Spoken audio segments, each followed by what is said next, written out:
Wow, this is loud. How are we today? Very good? Not good enough, huh? The energy is not enough. How are we today? Malaysians can do better, right or not? How are we today? Great, right? A very warm welcome, ladies and gentlemen, to my talk, Raise Your Adversity Quotient. We have heard IQ, EQ, now AQ, right? How many of us here have experienced disappointments in our life? Raise your hand. Hey! How many of us have been let down before? Raise your hands. The others have not been let down before? No? Oh, cool. Okay, I want you to turn to your neighbor. We belong to the same club, right? We have been let down. We have faced adversities in our life. We have faced betrayals from even our closest friends. And all these are adversities and challenges that we face in our life. All right? And only in terms of degree only. How greatly impacted we are by those adversities that we face.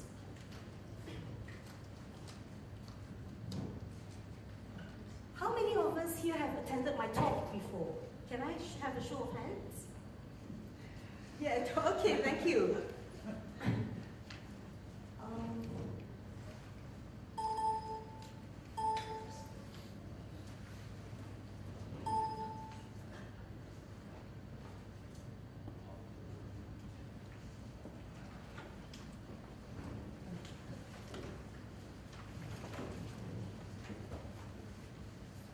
Adversity causes some of us to break, and yet for some of us, we break records. Right? Adversity actually reveals for us our character, as well as it builds our character. Do you agree? Yeah? Not only it reveals your character, but it also builds your character. Alright? And adversity actually introduces a man to himself. What do we mean by that? What do we mean by a man? Adversity introduces a man to himself. Would you like to try? Anybody?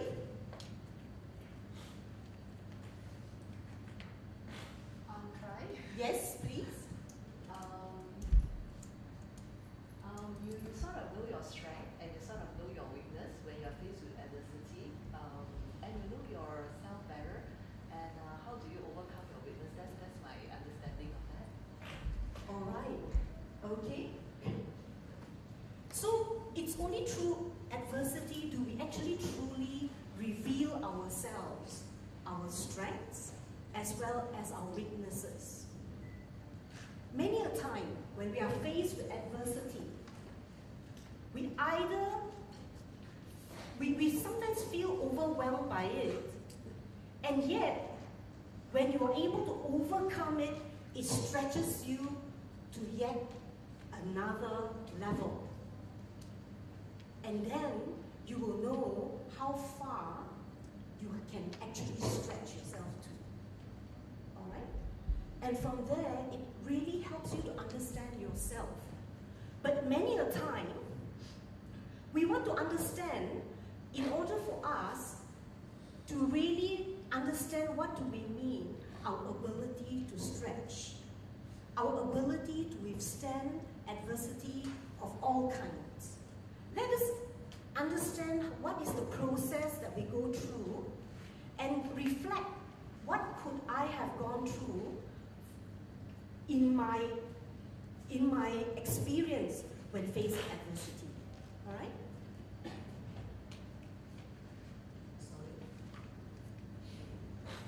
What happens? What is that? Fill in the blank for me.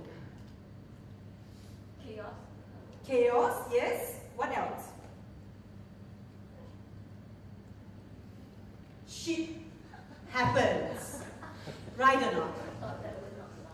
Not allowed, huh? XXX, No, huh? not allowed. That's why they did not say that.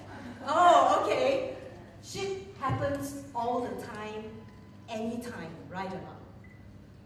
That's the way of life. So, if shit happens to you, then you say, hey, I'm alive. Because that's the way of life, you know? Because in any case, even though you don't want to look for the shit, but people can dump their shit on you, alright? So shit happens all the time, anytime. It has no creed bias, it has no color bias, it has no gender bias. Okay? So, that is the reality of life. Like it or not, people will have to face shit sometime, right? Okay? But when adversity knocks our door, it is how we are able to respond to that adversity that determines for us whether we are able to survive it or whether we are able to not only survive it, but to thrive on it. Alright? So, the question that we have to ask ourselves is, does adversity bring out the best inside me? How many of us can say that adversity bring out the best inside us? Can we have a show of hands? That's cool. That means you have very high EQ quotient, AQ quotient. Alright? Sorry. You see, many a time we want to move forward in our life, but we are being held back. Many a time when we are faced with adversities, the first thing that enters our mind would reflect to us the way we are able to face up to changes or challenges in our life. And if we are afraid to step out of our comfort zone, then it's also an indication that we have what we call a fear-based ego. Okay, we are afraid to make the changes. We are afraid when changes are imposed upon us, and then we go into a very reactive mode. Alright? And then, why is it? Can you tell me why is it that we are always, whenever we are asked to stretch our boundaries or to go beyond our comfort zone, why are we always afraid to step up? Or when change is imposed on us, like, for example, you lose a job, or your regular parking space is taken away from you, right? Or one day your parents say, I have to keep your iPad, I don't want you to play with the iPad anymore, or some change in your life. Why is it we tend to react more than we respond? Why? Fear of the unknown. Fear of the unknown, very good. What else? We don't like what we cannot control. Correct. Very good. What else?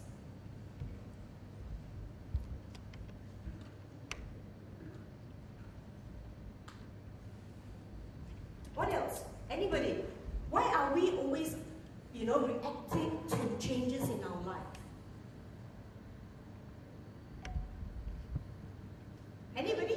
Because we do not know how to, we are helpless, we do not know how to manage, or we don't know what to do. Yeah, we don't know what to do. We have a lot of fears that come into our mind. This is whether I'll be able to do it or not. Whether, there'll be a lot of self-doubt that surfaces out from you, right? And from there, you then retract and you don't want to advance further. Okay? So we have what we call a fear-based ego because we tend to focus on what we tend to lose rather than what we tend to gain. And that kind of reinforces itself.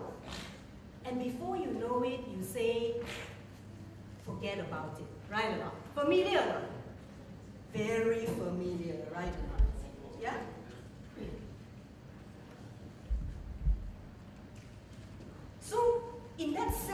when we go through this, we become prisoners of our own mind. We imprison ourselves, and we have one brain and one mind, and that brain and mind has got to be, we are the one who controls our own brain and mind, right? So we actually have locked ourselves in by all these fears and self-doubt, fear of rejection, fear of the unknown, and we lock ourselves in, and we lock ourselves down, and we feel victimized, okay? And when we talk about raising your AQ, or raising your adversity quotient, can you help me define what do we mean by adversity quotient? Your resilience, your ability to be resilient, right? And resilience is the process of adapting well. Okay? Your ability to bounce back. Just like the way rubber bands, you know? When you stretch it and you let it go, what happens? It bounces back, it snaps back, and then you pull it again, and then it bounces back again. Okay? In other words, if you have a high adversity quotient, your ability to bounce back, your ability to not only embrace the change is greater, but you are also able to accelerate the change even. Alright? So, do I really have the ability to bounce back? Not only to survive, but to thrive. Very important. Not only just to embrace the change, but to, if you can, to anticipate the change and to accelerate the change. Alright? And when you're able to bounce back, that means you have very high adversity quotient. The next question is adversity quotient, or your ability, your resilience ability, is it a one-day construct? It's definitely not a one-day construct. Like overnight, you can raise your adversity quotient just overnight like that, or go to a supermarket and say, okay, I want to buy my resilience. There's no way. All right. The thing is now, everything begins in the mind. Everything. And you are only as ready as your mind is ready. So we want to understand how the brain and mind works, so that we are able to influence our mind and our brain to help us raise this ability. How many of us here are eager to know the secrets of all secrets? Can I have a show of hands? Cool. Yeah. But how many of us really do understand about the brain and the mind in order for it to serve us? How many of us really understand even the difference between the brain and the mind? Can I have a show? Can somebody volunteer? Tell us a little bit about your understanding about the brain and the mind. Anybody will give you a gift? Yes? If everything fails, use a gift, huh? Yeah. No. Can I say? Yes, please. The brain is just the organ, but the mind is process. Correct. The brain is something physical. It's an organ that's housed in our skull. And the mind, where is the mind? Does it mean when a person has a brain, he has a mind? Not necessarily, right? Sometimes that mind can belong to somebody else, right? Yeah? Being brainwashed, example, by the advertisers to say that you are only as successful as the way you dress. Is that true? Not true, right? The advertisers want to take over your mind. So they pump this into your mind so that you believe that too. Okay? So the brain is the hardware and the mind is your software, the mental processes of the brain. Alright? But so we know there's a difference. But do we truly understand about the brain and the mind to help us? Do we really understand? And Anybody would like to add? Yeah? No, that's why we're here. That's why you're here. Okay, cool. Okay. You see, the brain and the mind follows different sets of laws. Different sets of laws. You have the brain. The brain is housed in your skull. And it emits very faint electrical impulses measured by a machine called the electroencephalograph. When these very faint electrical impulses are measured by this machine called the electroencephalograph, the unit of measurement is cycles per second.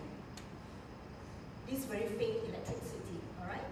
When it vibrates between 0.5 to 4 cycles per second, we would say that brain is functioning within delta.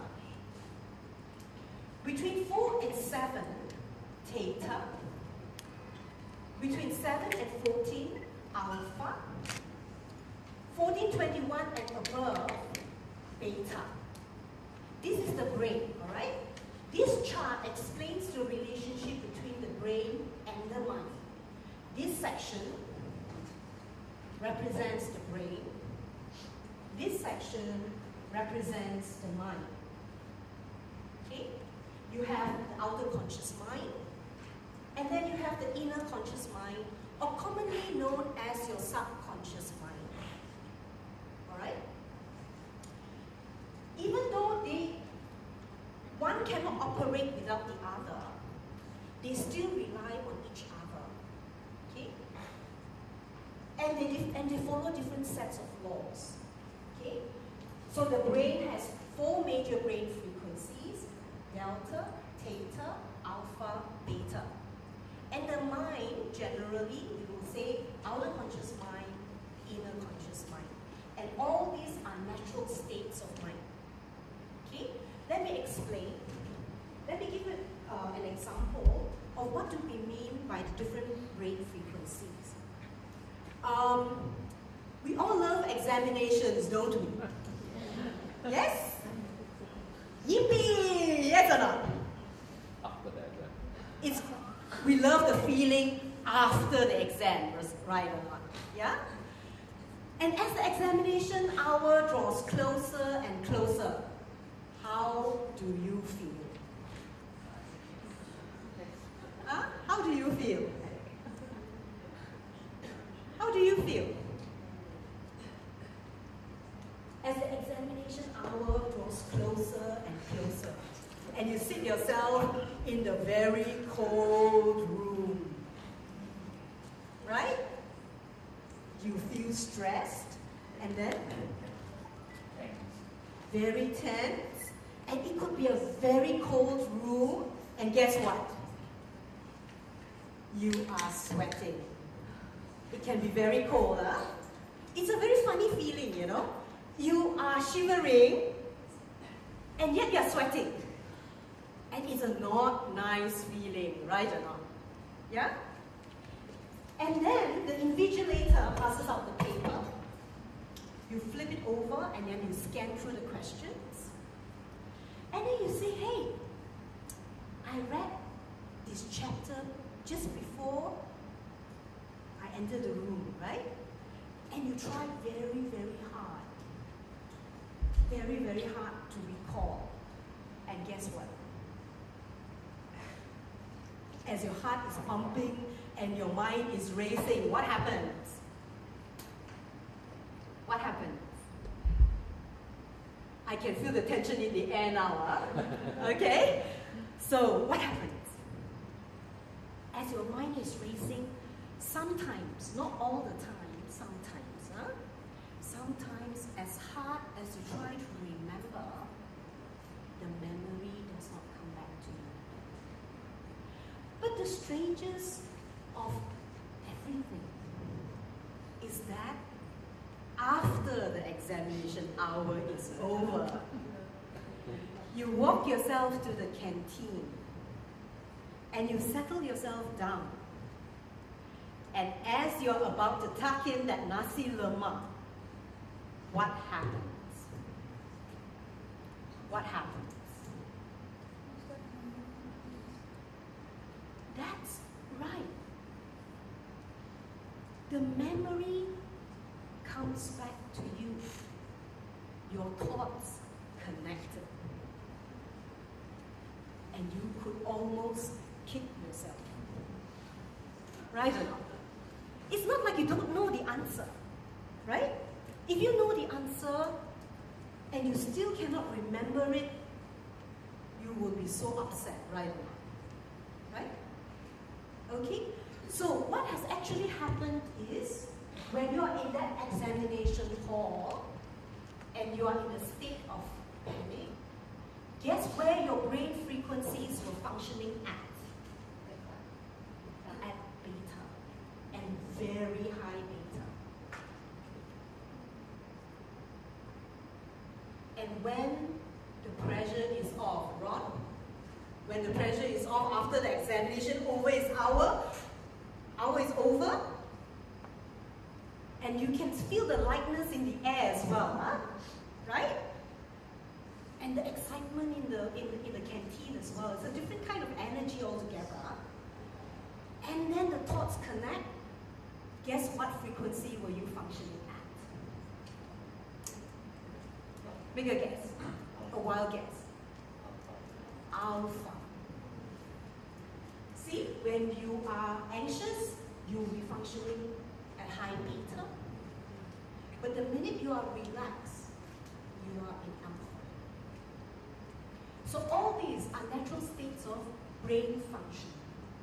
And just like that, your mind, the potential of your mind depends on how you're able to manage your brain frequencies as well. Alright? So when we want to learn how to influence, and not only to influence, but to entrain our brain and our mind to behave in a particular manner, so that come what may, whatever adversity it may be, whatever challenges, you are equipped with that knowledge and the tools, right? So that we're able to bring our brain and our mind to full optimal function, right? You see, let's take a scenario of a fight, flight, or a fried situation, right? You see, there are many real things that is happening as we undergo a challenge in our life, and we cannot belittle some of the adversities that some of us may have faced in our life, all right? We have what we call the physiological effects. Is a real thing that's happening. There is a chemistry change in your body, your respiratory, that causes for your respiratory rate to increase, right? For your palms to sweat. Remember the examination C, right? All that is that physiological effects, all right? And then we also have what we call the psychological effects, okay? And the psychological effects, if you look at this, we tend to overreact to the slightest comment. When we are too defensive, or we are too sensitive to criticisms and all that, that is one of the causes of when you're faced with, when you're not able to cope. All right? And then fear is exaggerated. And then thinking is distorted. Your cognition also is distorted as well. What is not there, sometimes you will see that and think that it's there as well. It's rather strange, all right? And then you tend to focus on those things that can harm us rather than on the advantageous side of things. And this is an explanation why, all right? And when it comes to prolonged stress, then our mind is on survival mode, and we are in a state of